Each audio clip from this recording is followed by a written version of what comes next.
क्या आप जानते हैं कि import substitution, export promotion, trips, trim इत्यादि है क्या? ये भारत के व्यापार नीति का इंपॉर्टेंट हिस्सा है। मैं हूं professor Hare Ram Sinha from university of Delhi और आज के इस लेक्चर में मैं आप लोगों के साथ यही डिस्कस करने जा रहा हूं, यानी भारत की व्यापार नीति, यानी इंडियाज फॉरेन ट्रेड पॉलिसी। तो बच्चों, बिना देर के हुए चलते हैं स्क्रीन पे, लेकिन उसके पहले आपसे एक रिक्वेस्ट है कि यदि आप इस चैनल पर नए हैं तो चैनल को सब्सक्राइब करके बेल आइकन दबाना ना भूलें। बच्चों, वीडियो को लाइक एंड शेयर भी जरूर करें। एक और इंफॉर्मेशन मुझे आपको देनी है जो कि बहुत ही इंपॉर्टेंट है।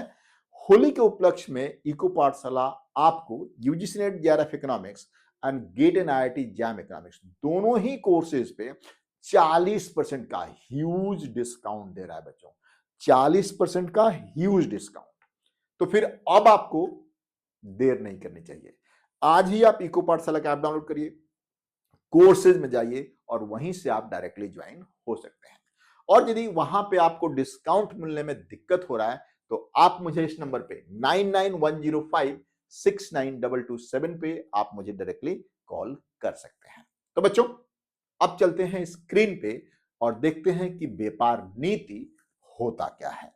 आपकी स्क्रीन पे है बच्चों, किसी देश का दूसरे देश के साथ व्यापार कैसा हो, टैक्स लगे ना लगे, एक्सपोर्ट प्रमोशन हो ना हो, इंपोर्ट पे टैक्स लगे या ना लगे, क्वांटिटेटिव रिस्ट्रिक्शन लगे या ना लगे, ये सब के सब व्यापार नीति में आता है, यानी ट्रेड पॉलिसी कहलाता है। तो यहां पे आप देख सकते हैं, किसी देश का दूसरे देशों के साथ व्यापार कैसा होगा यह तय करने वाली सरकारी नीति ही व्यापार नीति कहलाती है। या फिर थोड़ा बड़ा डेफिनेशन से आप देख सकते हैं, व्यापार नीति से आशय सरकार द्वारा बनाए गए उन नियमों, उपायों और दिशा निर्देशों से है जिनके माध्यम से किसी देश के आयात और निर्यात को नियंत्रित कर या प्रोत्साहित कर या फिर सीमित किया जाता है, उसे आप व्यापार नीति कहते हैं।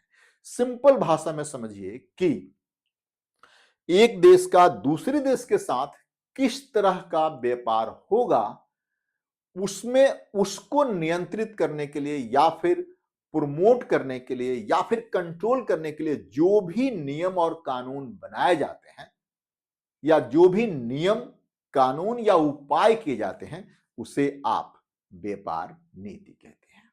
मुझे लगता है यह बात क्लियर हो गया होगा। अब देखते हैं कि इंडिया में जो अभी हम व्यापार नीति देख रहे हैं वो हिस्टोरिकली कैसे स्टेप बाय स्टेप यहां तक पहुंचा है। यहां पे मैं आपको बताना चाहूंगा बच्चों कि जब देश हमारा आजाद हुआ था तो उस टाइम इंडिया में कुछ भी नहीं था। हम सब कुछ, ऑलमोस्ट सब कुछ, यहां पे खाने के मोटे अनाज, बाजरा, मक्का, गेहूं, चावल, सब के सब हम इंपोर्ट करते थे। मतलब ऑलमोस्ट हमारे पास कुछ भी नहीं था, सब के सब हम इंपोर्ट करते थे। तो पहले चरण में, जिसको आप 1950 से, ये देखिए 1950 से 1980 के दशक वाला पहला चरण मानते हैं, इसमें हमारा मेन फोकस था इंपोर्ट सब्स्टिट्यूशन पे। अब इंपोर्ट सब्स्टिट्यूशन होता क्या है? तो बेसिकली जो चीजें हम बाहर से इंपोर्ट करते हैं उसको इंडिया में ही प्रोड्यूस करना इंपोर्ट सब्स्टिट्यूशन कहलाता है। आई रिपीट अगेन, जो चीजें हम बाहर से इंपोर्ट करते हैं उसको, इंपोर्ट को धीरे धीरे कम करना और उसी प्रोडक्ट को इंडिया में प्रोड्यूस करना ही इंपोर्ट सब्स्टिट्यूशन कहलाता है। यहां पे देख सकते हैं इसका मुख्य उद्देश्य क्या था बच्चों, आप देख सकते हैं मुख्य उद्देश्य क्या था, घरेलू उद्योगों की रक्षा करना। अब देखिए, मान लेते हैं कि जो चीज हम बाहर से इंपोर्ट कर रहे हैं, क्योंकि वो हमसे ज्यादा एडवांस है, उनके पास बेहतर टेक्नोलॉजी है, बेहतर मार्केटिंग स्ट्रेटजी है, बेहतर मशीनें हैं उनके पास, तो वो जो प्रोड्यूस कर रहे हैं वो तो सस्ते में प्रोड्यूस करेंगे, लेकिन जो इंडिया में जो प्रोड्यूस होगा वो महंगा होगा, क्योंकि हमारे पास उस लेवल की टेक्नोलॉजी नहीं है, हमारे पास उस लेवल की इफिशियंसी नहीं है, तो वो जो इंडिया में जो प्रोड्यूस होगा वो महंगा होगा। तो इसलिए सरकार इंपोर्ट सब्स्टिट्यूशन के लिए इंपोर्टेड प्रोडक्ट्स पे ज्यादा टैक्स लगाती थी, सो दैट कि वो वहां से पहुंचे, सस्ता माल यहां पहुंचे, लेकिन टैक्स लग करके यहां का जो प्रोडक्ट है उससे भी वो महंगा हो जाए, और भारत में जो प्रोड्यूस हो रहा है उसका डिमांड बना रहे, और धीरे धीरे धीरे धीरे भारत के जो उद्योग हैं वो डेवलप हों। ठीक है बच्चों, विदेशी निर्भरता को कम करना, मान लेते हैं कि हम इंपोर्ट बिल्कुल फ्रीली अलाउड कर दें, तो उस केस में जो इंडिया के जो प्रोडक्ट्स हैं या इंडिया के जो प्रोड्यूसर हैं वो वर्ल्ड मार्केट में कंपीट नहीं कर पाएंगे, तो एंड हमें जिंदगी भर बाहर से इंपोर्टेड प्रोडक्ट पे ही निर्भर रहना पड़ेगा। इसलिए ऐसा इंपोर्ट सब्स्टिट्यूशन वाली पॉलिसी लगाई गई, एंड आत्मनिर्भरता यानी सेल्फ रिलायंस को प्रमोट करने के लिए इंपोर्ट सब्स्टिट्यूशन वाली पॉलिसी लाई गई थी। ठीक है बच्चों, इसमें क्या विशेषताएं थी, आप देखिए इस तरह के क्वेश्चन बहुत आते हैं बच्चों, आपके एग्जाम में इस तरह के क्वेश्चन बहुत आते हैं। इसमें क्या क्या विशेषताएं थी आप देख सकते हैं। हायर इंपोर्ट ड्यूटी लगाया गया था, यानी ऊंचे आयात शुल्क लगाया गया था, कोटा लगाया गया था, कोटा प्रणाली की, यानी एक पर्टिकुलर प्रोडक्ट को इस अमाउंट से ज्यादा इंपोर्ट नहीं किया जा सकता है। आई रिपीट अगेन, कोटा का मतलब होता है कि एक पर्टिकुलर प्रोडक्ट को जो हम इंपोर्ट कर रहे हैं एक सर्टेन अमाउंट से ज्यादा इंपोर्ट नहीं किया जा सकता है। निर्यात पर कम ध्यान, उस टाइम हमारे पास निर्यात पे कम ध्यान देना था। रीजन था कि हमारे प्रोडक्ट्स उस लेवल के नहीं थे कि इंटरनेशनल मार्केट में वो कंपीट कर पाए। सार्वजनिक क्षेत्र की प्रमुख भूमिका थी, और यहां पे चूंकि अभी अभी हम इंडिपेंडेंस मिली थी हमें, तो यहां पे जो पब्लिक सेक्टर यूनिट्स की ज्यादा इंपॉर्टेंस था बच्चों। परिणाम क्या हुआ, परिणाम क्या हुआ बच्चों, जो इंपोर्ट सब्स्टिट्यूशन का जो परिणाम इंडिया में हुआ वो है घरेलू उद्योगों का बहुत ज्यादा विकास हुआ, लेकिन लेकिन कंपिटिटिव इफिशिएंसी अभी भी उस लेवल की नहीं आई है जिस लेवल की हमें चाहिए। नेक्स्ट देखते हैं, नेक्स्ट फेज हमारा 80s का जो है, 80s का जो दौर है उसमें नेक्स्ट फेज आया, एंड इसमें थोड़ा सा लिबरलाइज हुए हम, थोड़े से लिबरलाइज हुए। जैसे कि पहले फेज में क्या था कि हायर इंपोर्ट ड्यूटी लगा करके, हायर इंपोर्ट ड्यूटी लगा करके हम बाहर के प्रोडक्ट को इंपोर्ट करने से बच रहे थे, बाहर के प्रोडक्ट को इंपोर्ट करने से बच रहे थे। लेकिन अब 80s में, 80s वाले मतलब 1980 के दशक में, मतलब 1980 से 90 वाले दशक में हमने क्या किया बच्चों कि पार्शली अपने इकोनॉमी को लिबरलाइज किया, पार्शली लिबरलाइजेशन फेज। एंड इसमें हमारा अब जो फोकस, पहले क्या था कि निर्यात पे यानी एक्सपोर्ट पे हमारा फोकस नहीं था, अब हम एक्सपोर्ट पे फोकस कर रहे हैं। देखिए मुख्य उद्देश्य क्या था, निर्यात को बढ़ाना एंड उद्योगों को कुछ राहत देना। ठीक है, मुख्य विशेषताएं क्या थी यहां पे आप देख सकते हैं, कुछ आयात प्रतिबंधों में ढील, जैसे कि हाई इंपोर्ट ड्यूटी ना लगा करके अब कुछ कम किए गए कुछ सिलेक्टेड प्रोडक्ट पे। ठीक है, निर्यात प्रोत्साहन की बहुत बड़ी योजनाएं बनाई गई कि हम इसे एक्सपोर्ट कर पाए, तकनीकी आयात को अनुमति दी गई, एंड यदि टेक्नोलॉजी हमें चाहिए तो उसको हमें इंपोर्ट करने के लिए वो दिया गया, परमिशन दिया गया। परिणाम क्या हुआ, अर्थव्यवस्था में थोड़ी खुलापन आया, लेकिन स्ट्रक्चरल समस्याएं अभी भी बनी रही। दो फेजेस हमने देख लिया, पहले फेज में क्या था कि इंपोर्ट पे हमें हायर टैक्स लगाया था, हायर ड्यूटी लगाया था। दूसरे फेज मतलब 1980 के दशक में 10 साल तक ऑलमोस्ट थोड़ा सा लिबरलाइज हम हुए। ठीक है, तीसरा फेज आप यहां देखिए 1991 के बाद, आप जानते हैं 1991 में इंडिया की जो हालत बहुत ही खराब हो गई थी, बहुत ही खराब हो, मतलब हमारे पास अगले 15 दिन के लिए भी इंपोर्ट करने के लिए फॉरेन एक्सचेंज नहीं था, और उसी टाइम इलेक्शन हुआ and PV Narasimha Rao prime minister बने एंड उनके साथ माननीय आप नहीं अभी तो नहीं रहे हमारे doctor Manmohan Singh ji finance minister बने और उन्होंने पूरा का पूरा सिस्टम ही ऑलमोस्ट चेंज कर दिया एंड उन्होंने एक पॉलिसी इंट्रोड्यूस करी, न्यू इकोनॉमिक पॉलिसी 1991, जिसमें लिबरलाइजेशन, प्राइवेटाइजेशन एंड ग्लोबलाइजेशन वाली पॉलिसी लाई गई। यहां पे आप देख सकते हैं मुख्य उद्देश्य क्या था बच्चों, इंडिया को ग्लोबल मार्केट से जोड़ना, ठीक है, ग्लोबलाइजेशन, उदारीकरण, कुछ ढील देना, या ढील का ऑलमोस्ट काफी ढील दिया गया, एंड निजीकरण, एंड अब ये डिसाइड किया गया कि भारत के ग्रोथ में प्राइवेट सेक्टर्स का भी काफी योगदान होना चाहिए और उनको इनवाइट किया कि आइए हमारे ग्रोथ स्टोरी लिखने में हमारी मदद करिए, ठीक है। इसमें क्या मुख्य विशेषताएं रही, देखिए बच्चों क्या रहा।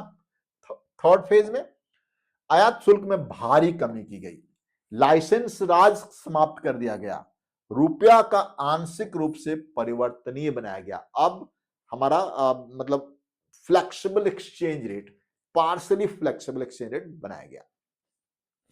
निर्यात को प्रोत्साहित करने के लिए बहुत सारी योजनाएं बनी एंड स्पेशल इकोनॉमिक जोन भी बनाया गया। स्पेशल इकोनॉमिक जोन यानी वहां ऐसा जोन जिसमें सारी सुविधाएं हो इंडस्ट्री चलाने के लिए और उनको सब्सिडाइज रेट पे इलेक्ट्रिसिटी मिले, वाटर मिले, जमीन मिले, सो दैट कि वहां पे वो इंडस्ट्रियल कॉरिडोर बने, ठीक है। इसका परिणाम क्या हुआ, व्यापार में काफी तेजी से वृद्धि हुई, विदेशी निवेश बढ़ा एंड आयात निर्भरता भी बढ़ी, ठीक है।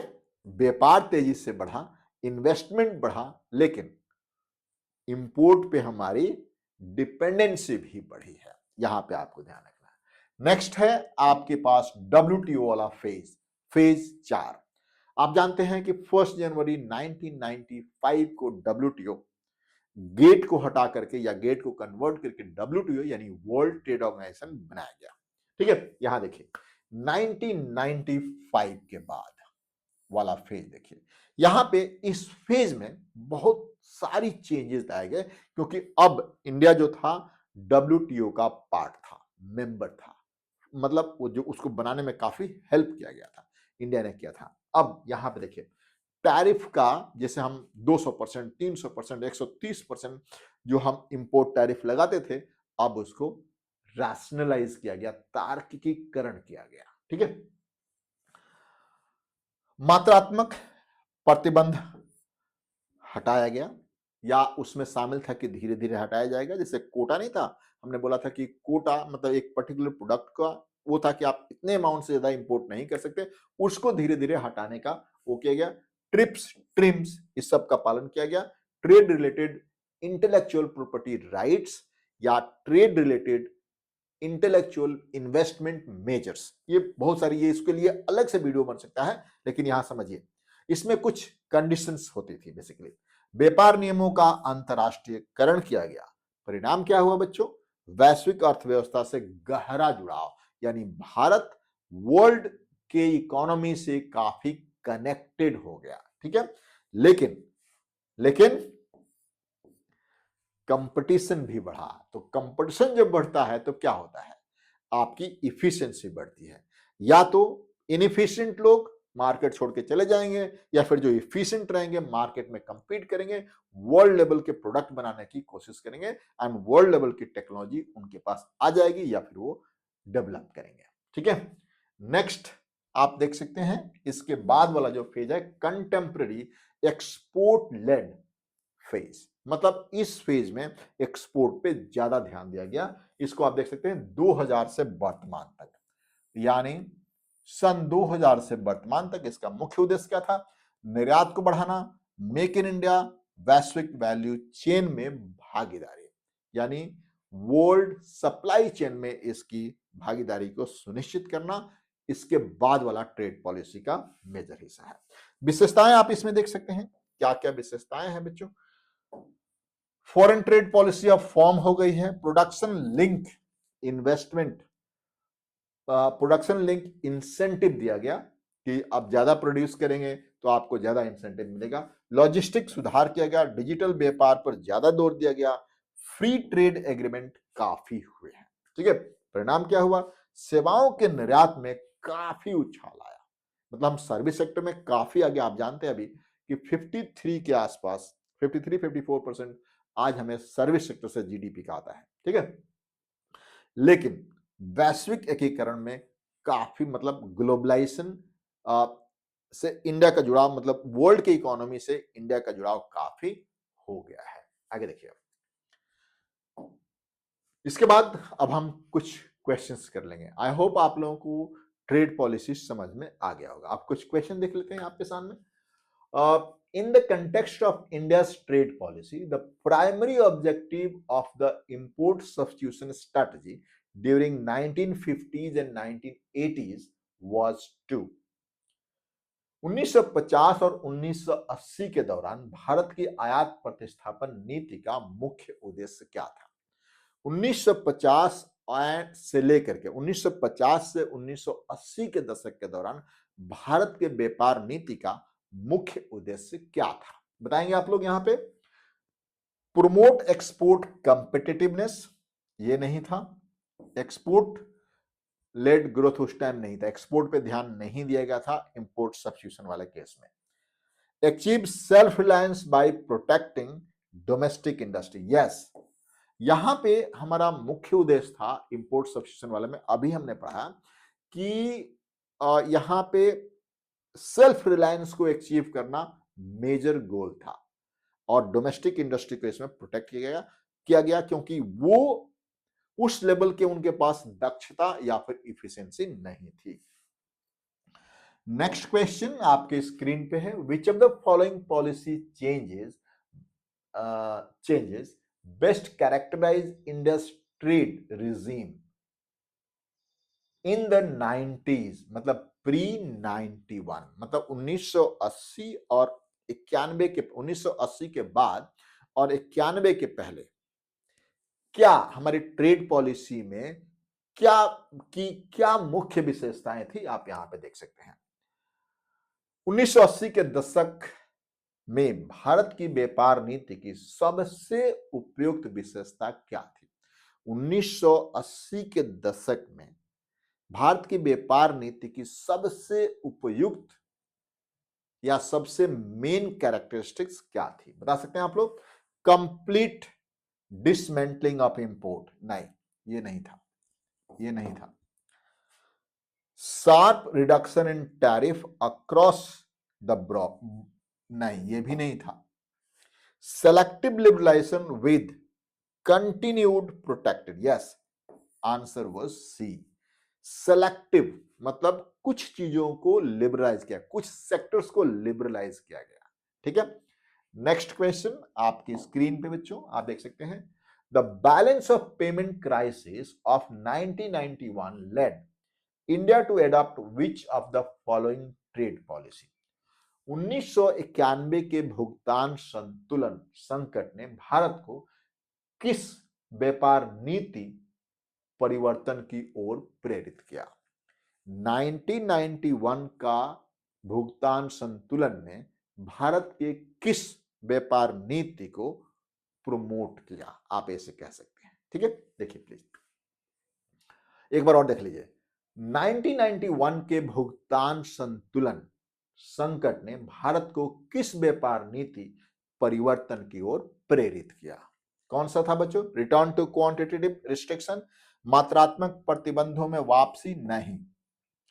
Greater reliance on import substitution, नहीं। Liberalisation accompanied by tariff rationalisation, yes, ये सही था बच्चों। Liberalisation accompanied by tariff rationalisation, उदारीकरण तथा टैरिफ का तार्किकीकरण, यस, आंसर इज सी। ठीक है बच्चों, next question, and I think it will be the last question for today. India's accession to WTO in 1995 implied which of the following? 1995 में भारत के WTO में शामिल होने का क्या अर्थ था? 1995 में भारत का WTO में शामिल होने का क्या अर्थ था, बता सकते हैं आप लोग? Removal of all quantitative restriction नहीं। Commitment to TRIPS and TRIM, yes, commitment to TRIPS and TRIM, ये अर्थ था। यानी भारत 1995 में जब डब्ल्यूटीओ में शामिल हुआ तो उसका अर्थ था कि ट्रिप्स एंड ट्रिम को समझना या उसको लागू करना। तो बच्चों, आज के इस लेक्चर में इतना ही। आपको ये लेक्चर कैसा लगा मुझे बताइएगा जरूर। थैंक यू बच्चों, थैंक यू।